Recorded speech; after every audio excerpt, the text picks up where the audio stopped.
All right, in this video, we're going to compare the DYMO 4x6 with the enKo Products 4x6 for the DYMO printer. This one is 220 labels per one roll, and this one is 220 as well. The exact model number for these is the DYMO 1744907.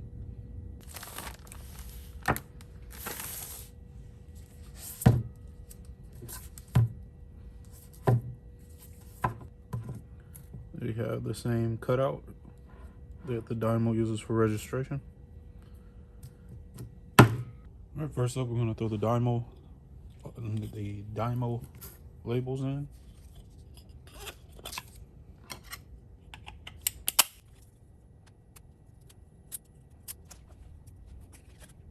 You'll notice this one starts with a fresh label. This one has a little tail.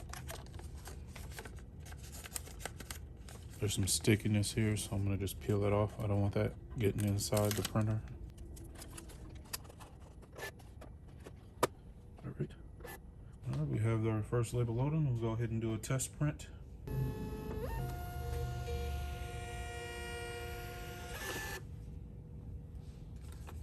All right, and since this is a DYMO printer, there are no perforations between the labels.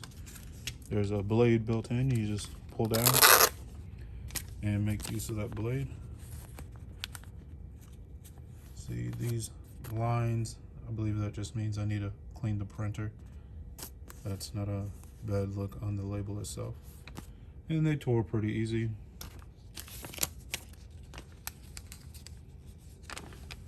The peel nice and smooth. Let's go ahead and print a few more and see how they look.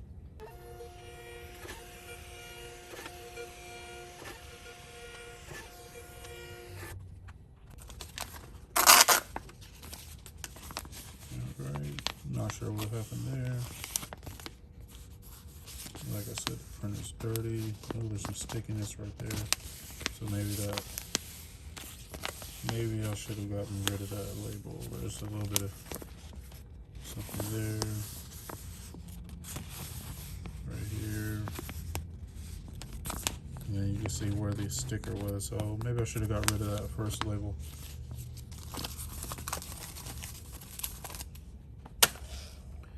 I'm gonna go ahead and see if I can clean that out right quick. 1 second.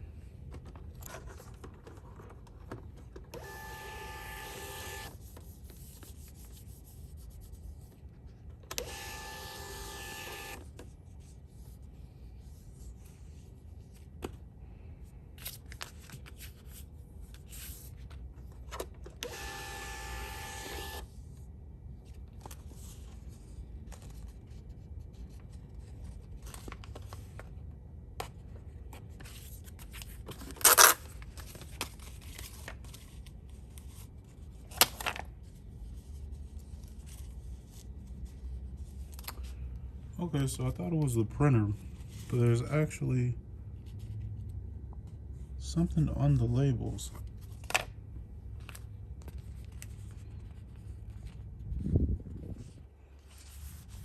No idea what this is, and I'm pretty surprised.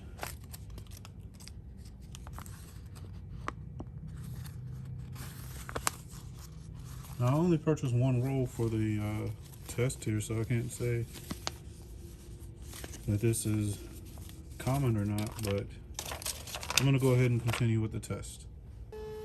While that's printing, the next part of the test, I'm gonna do like an endurance test, and I'm gonna print 50 labels back to back, see if there's any jams or any alignment issues or anything like that. So here we go.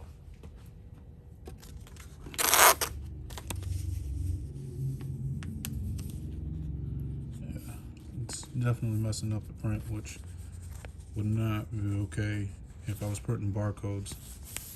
I'd have to throw it away, but we'll go ahead and do the 50 and see if we continue to have this issue by the end of the 50.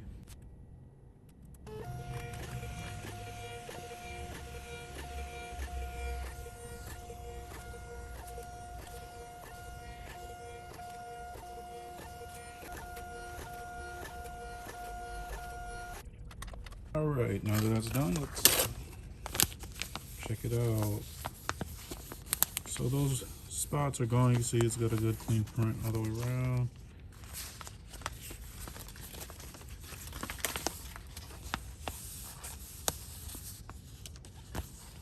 Looks like it was gone as soon as we started, so only the first like 10 or so labels were trash.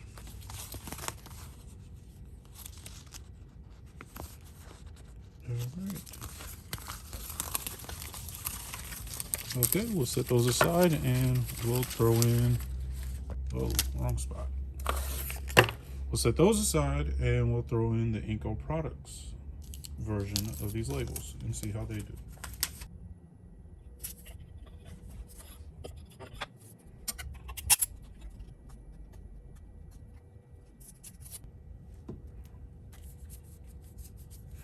No sticky residue, so let's see if that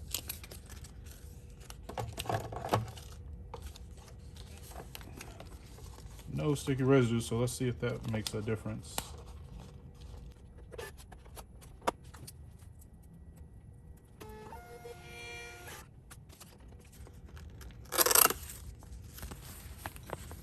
Alright, and this is the first roll in the label, so there's a little bit of a spot right there, but overall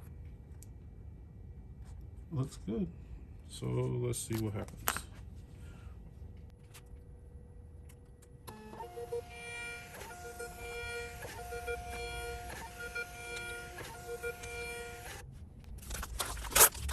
Alright.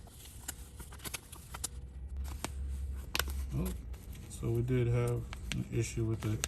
There's no residue, but there must be something with the glue in the tape that affects the way the labels work. But overall, no other issues that I can see. All right, we'll go ahead and do the 50 label endurance test, if you will.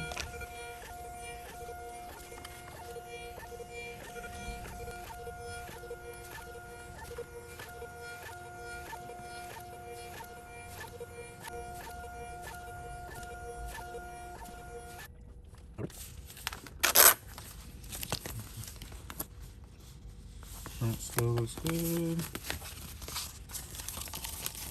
No jams, no alignment issues. So the next step, or next part of these tests, we're gonna apply the labels.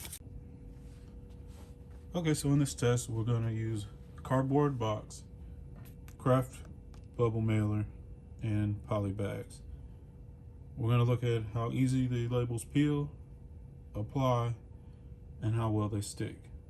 For the sticking part, we're gonna leave it on for 24 hours, and then I'll come back and see if there's any corners peeling up or anything like that. And then we'll try to peel it off to see how well the permanent adhesive works.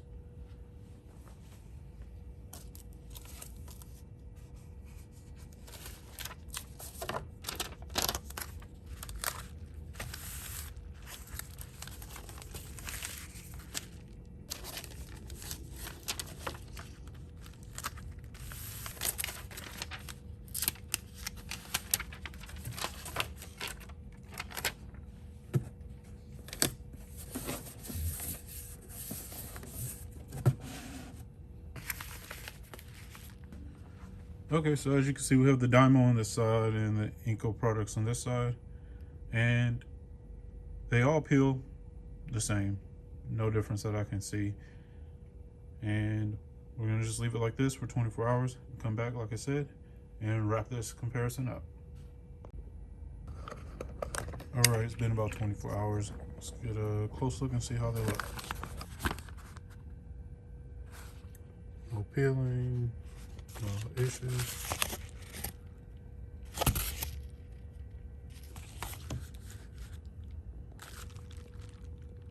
And for DYMO,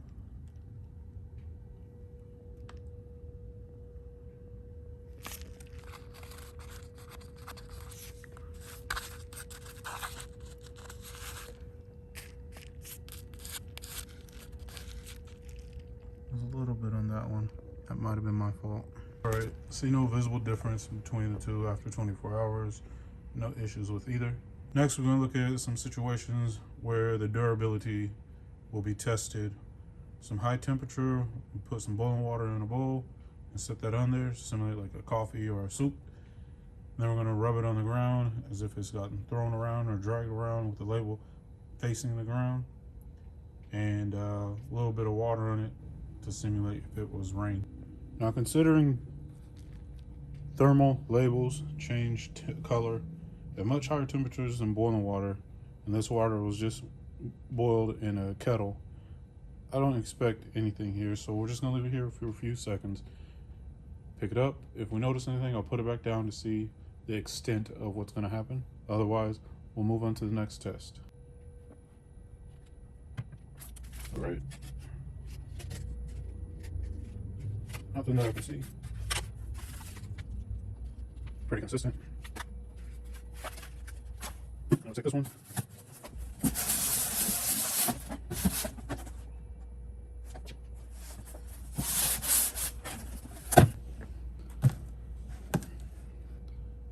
Not much going on here.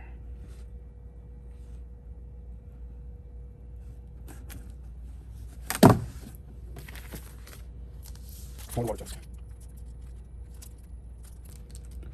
You can see the way the plastic's reacting to the heat, so let you know it's pretty hot. And we'll shake them off.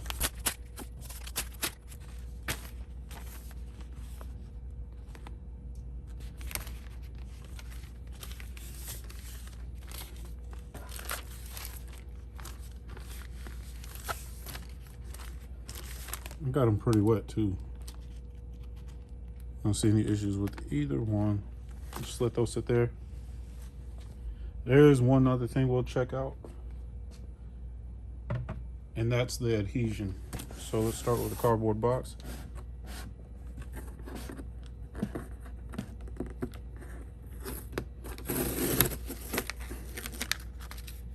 All right, this is pretty much what I would expect. Although it is permanent adhesion, this material will allow things to come off unless it's like glued to it, so that's to be expected. Now I'll try these.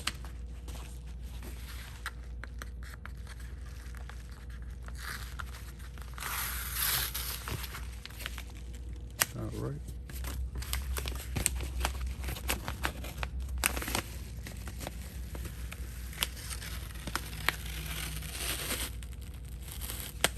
All right.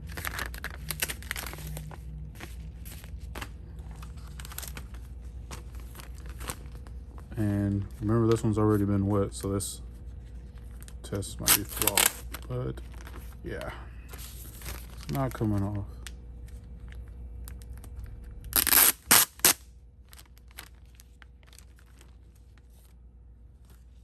All right.